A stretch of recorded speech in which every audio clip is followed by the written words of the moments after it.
were GST registered more than 1 year ago, which was when we got past 7 figures annual revenue for our digital marketing agency.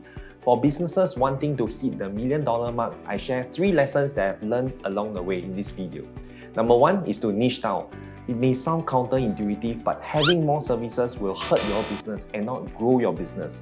When we first started our business, we were in survival mode and we were desperate for revenue. So we said yes to everything as long as we can get paid. We took in SEO client, web design projects, content marketing, and other random assignments. It was a recipe for disaster and chaos. We had to spend so much time figuring things out because we were always doing something for the first time. There is no SOP or anything to refer to. Lots of time was spent troubleshooting and failing and troubleshooting again, given all the man hours invested. The project wasn't even profitable because it took away all our time from growing the business. I learned the hard way that less is more and we had to focus on one thing in order to grow the business. Every week we release a new video talking about marketing, psychology, and business growth. Don't miss the videos, subscribe and press the bell notification so that when new videos are released, you will be notified. In fact, I shared this in another video. Secret Lab only offered one product, which is gaming chair, as they scaled to 8 figures and 9 figures annual revenue.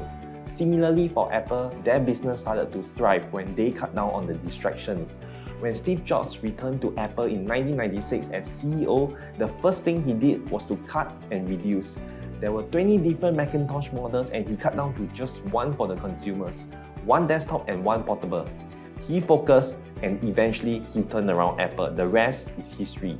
So for our company, we started to focus on paid ads. With each paid ads project, we gain a deeper understanding of what works and what doesn't and strengthen our solution. Eventually, it becomes easier and easier with each project because of the data and learning accumulated over the years. We became the expert of paid ads. It is a win-win situation because our clients know that they are working with one of the best. So if you're always doing different things for your client, you are not creating a zone of genius. That was the first tipping point for us. Second was definitely lead generation. For any business in its early stage, it's always a question of sales, how to bring in more sales, or rather, the more important question was how to bring in more leads. Because you need the leads to convert to sales, right? If you have enough leads, you will not have to be desperate to take any random deals that doesn't fit into the strategy of niching down that I shared just now. In order to get leads, I joined BNI and other networking groups. I relied on referrals and word-of-mouth leads to get things going. The problem was that it was a waiting game. Sometimes there were leads and sometimes there were no leads. I realized that the key wasn't lead generation, it was consistent lead generation. We cannot be going through feast or famine cycle all the time if you want to grow the team. If you want to expand the team, we need consistency in the pipeline. So that is when we started to eat our own dog food and fork out money to run our own paid ads. Nowadays, we spend about 5 to 10k every month on ads without fail because it pays for itself. We were able to get to the next level after we started doing paid ads. The third and most important thing was quality of work. In the past, if you have good sales capability, you can probably grow a company easily. In this day and age, people leave reviews on Google and on Facebook, or they talk about you in forums. No company can get away with a lousy product or service.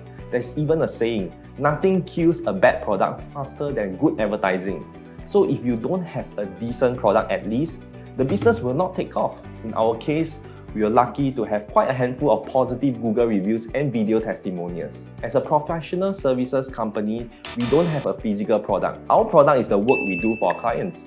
Maintaining the consistency of the work is quite a challenge. In the initial stage, I was the one doing all the work. I could pour my heart and soul in getting it right and control the quality of all the work. However, as the business scales, maintaining the quality is not easy. This is especially in the case of our industry, digital marketing. I mean, there's no degree or diploma in digital marketing, so we can't find specialists easily. It's not like the case of accounting firm, they can hire accounting graduates who know that they have the skill to do the work from day one. For us, we have a 3-step approach: hiring, training, and reviewing.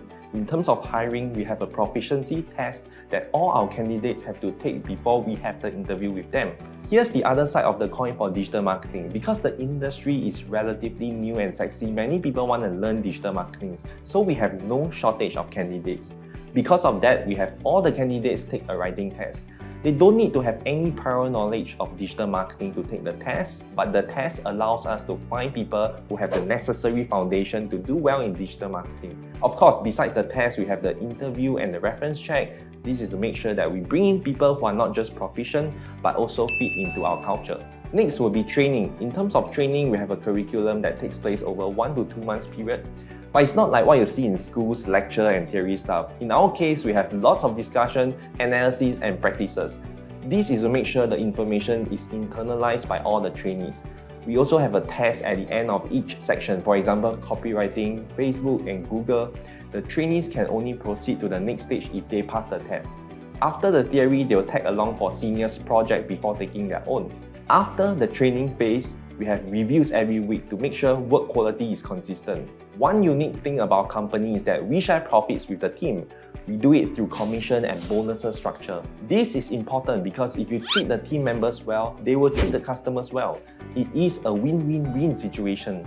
The key thing is not to think about short-term profitability, but rather long-term sustainability. We want everyone to give their best for every client and have no reservation at all.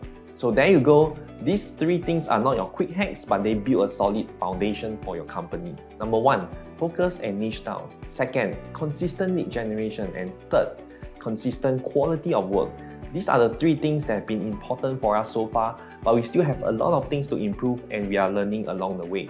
If you have any ideas about how to grow a business, please share in the comments below. Would love to hear from you guys. Thanks for watching this video. Do like, subscribe and press the bell notification so that when new videos are released, you will be the first to be notified. I'll catch you soon.